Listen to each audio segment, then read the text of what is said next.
Hey guys, and welcome to our first budget commander series.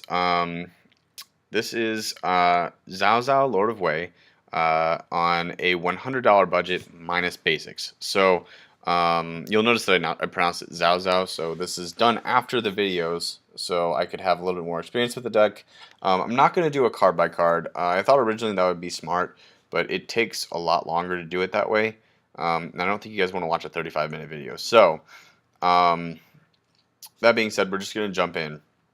Charcoal Diamond, Cold Steel Heart, and Commander Sphere are all mana rocks. You're running 1, 2, 3, 4. It's not really a rock, but it's a mana reduction spell.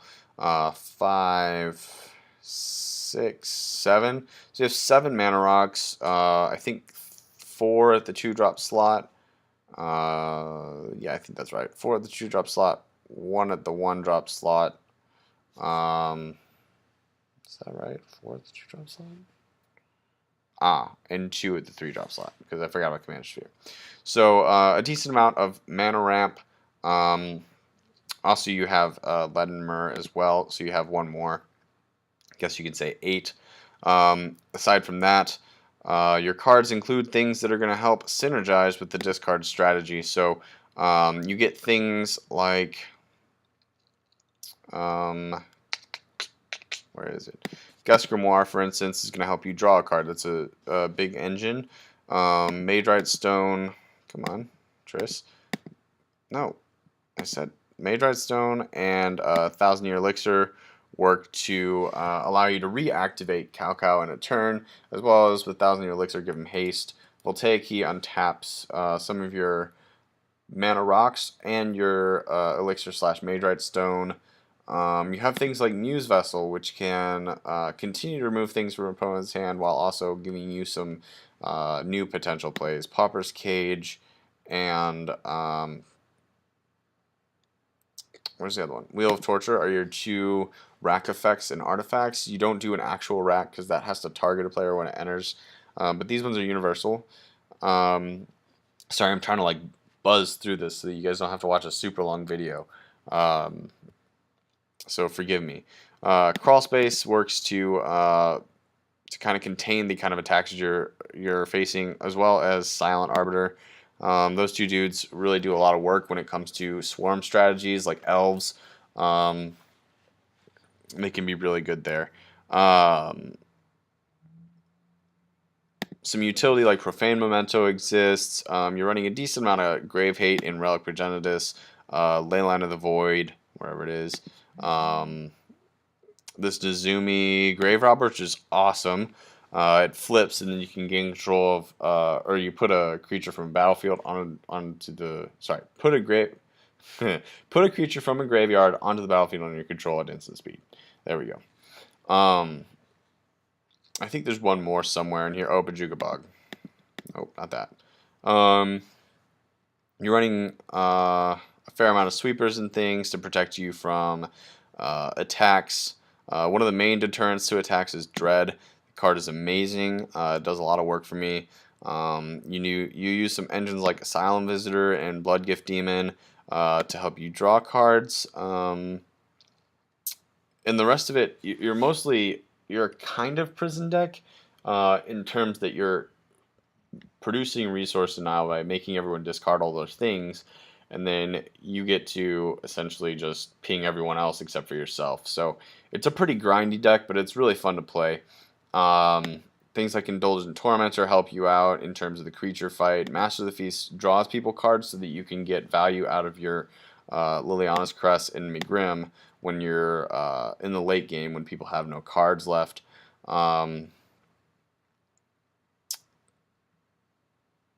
Waste Not is a superb engine. Works really well with your strategy. You get some things like Oppression to help keep people from playing a bunch of spells.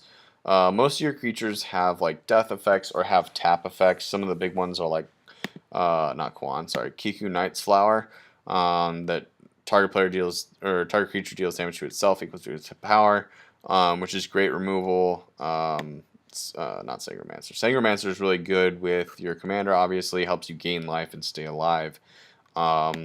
But Xiaoku is a great activated ability that exiles, and Visara the Dreadful does basically the same thing, but destroys target creature and you don't have to lose a life. But they're both 5/5 flyers for around 6 or 7 mana, which is basically equal in a format like EDH. And yeah, the two of them just do a lot of work when you're, especially when you have like Thousand Year Elixir or Magerite Stone out. Um, you have a bunch of enchantments that force people to either discard things or, well, this one also forces them to discard things or just lose life. A lot of your strategy is just drain, which is pretty fun. In terms of removal, you have Hero's Downfall, which is great for its option to kill planeswalkers. Malicious Affliction, which is great for its ability to 2-for-1 people. Silence the Believers, which is just amazing in terms of just sweeping a board, as well as just exiling things like Ulamog, Avacyn, and stuff like that that are just impossible to deal with otherwise. Not really worried about the lands. Obnix Solicits are 1 walker.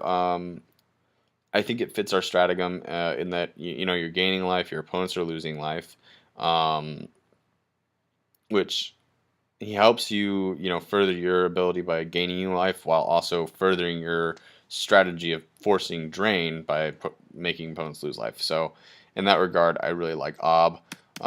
Black Sun Zenith, one of the best sweepers in black. Decree of Pain, again, same thing, but you get to draw a crap load of cards, which is just really good. By the time that you're Decree of Pain, that becomes really important.